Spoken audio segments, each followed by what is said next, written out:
Reform, and we're here with Cavanaugh. Yep. So, do you want to tell us about your political background and why you're running? And sure. Yeah. Well, I'm a retired police officer. I retired in 2003, but in 2000, I ran for a county council seat back in Indiana. And I didn't do very well. There were 13 people in the primary, but it helped me to learn a lot about politics. And most recently, I helped Mark Lamb, the sheriff of Pinell County now, and Kent Volkmer, the new county attorney, get elected. Mr. Volkmer beat an incumbent Republican. He's a Republican himself. And then Sheriff Lamb beat the establishment candidate. So I was with the new administration, but then we realized we were talking about the congressional race and the same old crop of candidates who lose every time. And I asked my wife, what should we do? And I said, I'll let you make the decision entirely. And without hesitation, my wife said, you need to step out of the sheriff's office and run for Congress. Issues that you're campaigning on? Well, the first thing, as you well know, is free speech, particularly at college campuses, but even at high schools. Free speech on the part of conservatives, on the part of Christians, on the part of moderates is being oppressed. If you identify yourself as a conservative, if you stand for pro-life, if you read your Bible before class like this young man did at NAU, whom we discovered, you'll be punished. And it's wrong. It is not something that should happen in the United States of America. There's a reason the First Amendment is the first, and it involves free speech. Our country was founded on free speech. We can't let it slip away because of protesters, because of liberal college instructors. So we really need to attack this issue.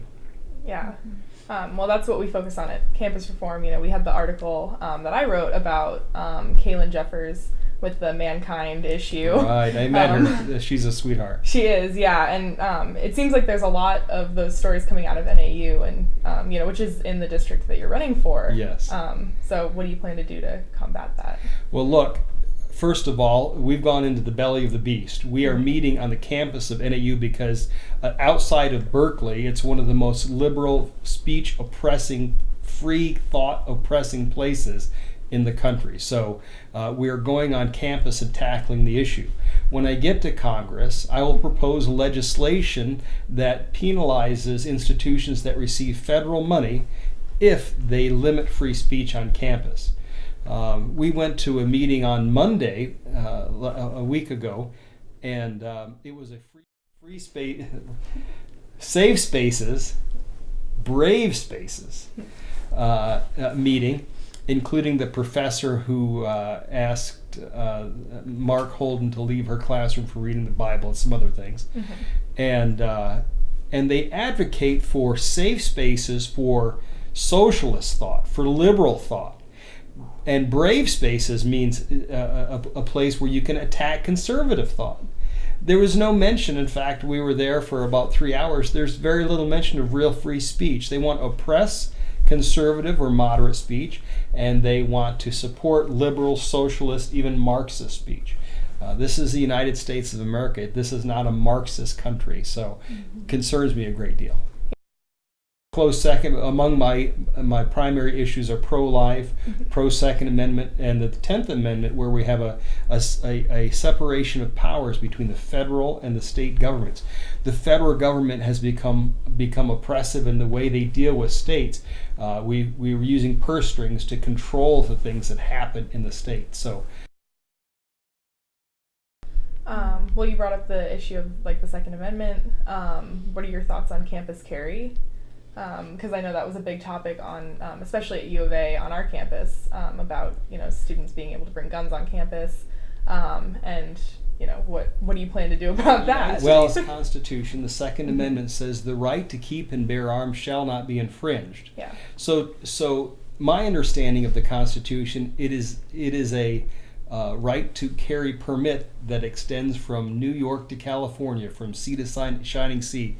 we have the right to keep and bear arms, and it shall not be infringed. So any city or municipality or county government that places restriction on guns, I believe, is unconstitutional. When you're traveling from state to state, county to county, you should be able to cross a county line or a state line without worry of arrest or change of rule or law.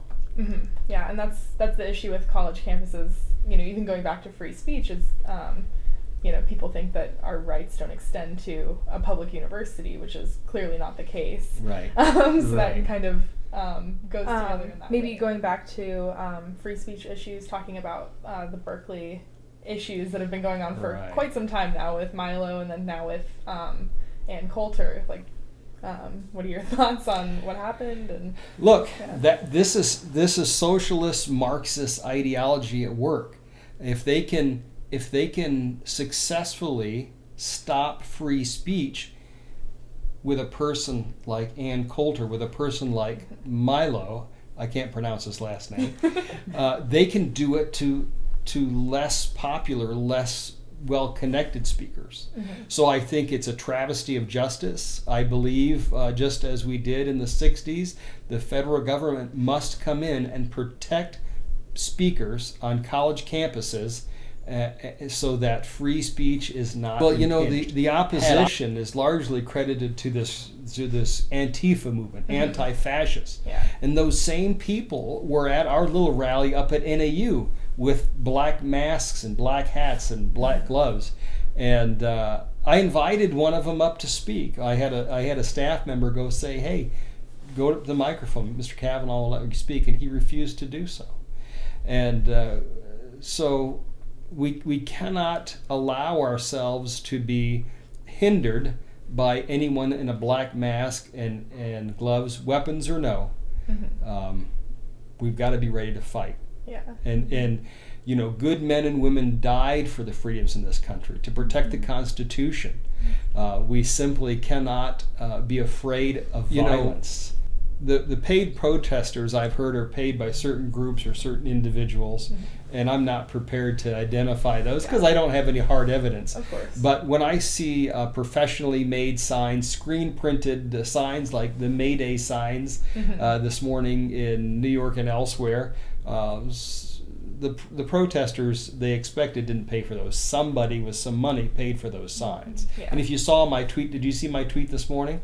I don't think so. Well, there was an issue because there weren't enough protesters to pick up all the signs. So I recommended the conservatives go pick up the signs and burn them to keep warm while they sang the battle hymn of the Republic. Yeah. So, we just have to get in there and fight. You cannot be afraid. Each and every citizen of this country must be prepared to defend the Constitution. And that may mean taking some licks. And mm-hmm. that may mean giving some licks. I don't advocate for violence. But when somebody's delivering a hit, you've got to hit back. Everyone has the right to peacefully protest, but this is clearly taking it too far and abusing that. Yeah, I believe up in Oregon, I just read that the protest turned into a riot. And things are on fire. They were setting things on fire and smashing windows, and the message from the protest group were complaining about how the police were dressed in military-like gear to end a peaceful protest. And in the very picture they posted, there's a fire burning in the middle of the street. It is upside down what's happening. Like the kid who wasn't able to read his Bible before class. That's right. It's stifling. And look, he's not alone. There are others. Yeah. There's Kaylin and mm-hmm. and other people. They live in fear. I spoke with an Army ROTC member. At NAU, these young men and women walk around in their uniforms, but they also walk around in fear. They mm-hmm. dare not show up at a free speech rally for fear that their grades will be reduced and the things that would happen to them in the ROTC if they get a failing grade. They may not be able to continue in the ROTC, and so. Their free speech is being limited by intimidation.